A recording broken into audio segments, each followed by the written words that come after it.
मेरे जो मम्मी, ये 96 में जब मैं 12 साल की थी मेरे अब्बा का इंतकाल हो गया था। मुझे पता भी नहीं था। 2 साल के बाद शादी के टाइम जब फोर्स किया गया तब पता चला कि अब्बा का इंतकाल हो गया, तभी मैं भाग गई थी।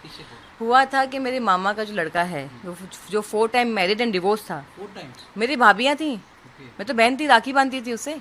24 ईयर्स का मेरे बंगले पे ही सब खानदान रहता था, सब चले गए, शादी हो गई, कोई अलग हो गया। ये आदमी ने नज़र रखी मेरे तो। मेरी आंटी जो मेरी गार्जियन बन के हॉस्टल में आती थी, और ये आदमी, इन दोनों ने, इसने मुझे रेप का अटैम्प्ट किया। तो मेरे जो मामा अभी ज़िंदा हैं, उसकी भाई ने, बेटे ने मुझे बचाया, जो मेरे 1 साल छोटा है मुझसे। जब मम्मी आई तो हमने मम्मी को बताया कि रॉन्ग टच, बैड टच, इसने कपड़े खींचे, you know all this thing. तो मम्मी ने उसको बहुत मारा, लेकिन उसने ये कहा कि ऑलरेडी हमारा रिलेशनशिप हो चुका है बहुत गंदी तरीके से। लेकिन वो सब बातें कहाँ समझ में आती है बच्चे को? 12 साल का बच्चा क्या मालूम क्या बोल रहा है ये। मुझे लग रहा है वो सब कपड़े कपड़े खींचने की बात चल रही है। मैंने कहा नहीं, इसने खींचा, इसने खींचा। तो मम्मी ने मुझे मारा कि तुमने किया क्या। मेरी माँ के लिए ऐसा था कि इसको मार डालूँ मैं, किसने किया क्या, क्योंकि मेरी मम्मी भी अकेली थी। अब्बा के इंतकाल के बाद पूरे ख़ानदान ही तो था उनका, उनकी बड़ी बहन, उनके भाई, और ये मामा का लड़का। तो इसने जो झूठ बोला मेरी मम्मी को लगा मैं ही गलत हूँ। मैंने कहा मैं बाबा के पास जा रही हूँ, क्योंकि हम लोग सब लोग मस्तान साहब को बाबा भी कहते हैं। तो मेरी आंटी ने कहा वो तो गलत तरीके से कहा, इंतकाल हो गया। मैंने कहा अब तो मैं भाग रही हूँ। तो मैं I went to my friend's house, she was not there.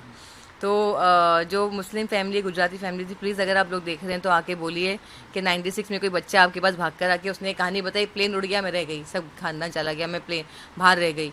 तो वो आके सुनेंगे तो बोलेंगे हाँ ये लड़की झूठ नहीं बोल रही है, हमारे यहाँ आई थी वो विरार में। तो अब ये है, तो मेरी फ्रेंड नहीं थी, हॉस्टल में थी। फिर मैं सेकेंड डे आ गई, उनके घर में रात में थी, और second day I come back. Mummy बहुत रोई, कहाँ चली गई बेटा, हमने वायरलेस भी करवाया था बच्ची हमारी। मैंने कहा मम्मी मुझे शादी नहीं करनी, मुझे पढ़ना है। अब शादी, बच्चे के लिए शादी है मतलब पढ़ाई बंद। तो इन्होंने क्या किया कि 1 महीने तक रुके, बाद में मेरी मम्मी को टॉर्चर करना शुरू कर दिया, क्योंकि मैं स्कूल जाने लगी। फिर कहने लगा अरे सोना मत भेज, ऐसा हो जाएगा, वैसे हो जाएगा, इतना। अब ये सब बातें चल रही है, मैं देख रही हूँ। अब तो ये ऑप्शन ही नहीं है ना। मम्मी तो अपने रूम में बंद हो गई थी, शादी के टाइम पे थी नहीं वो, अपने रूम में थी वो। काजी ने मुझे कहा क्या उम्र है आपकी, मैंने कहा 12 साल। बुलाए 12 साल की बच्ची, तो उन्होंने बोली 19 साल की है। बोले मैं खुद देख रहा हूँ 22 साल की लगती है, आप बोल रहे हो 19 साल की है। अब होता क्या है कि अब काजी को उन्होंने बोला कि ऑलरेडी सब कुछ हो चुका है हॉस्टल में, तो हम क्या करें।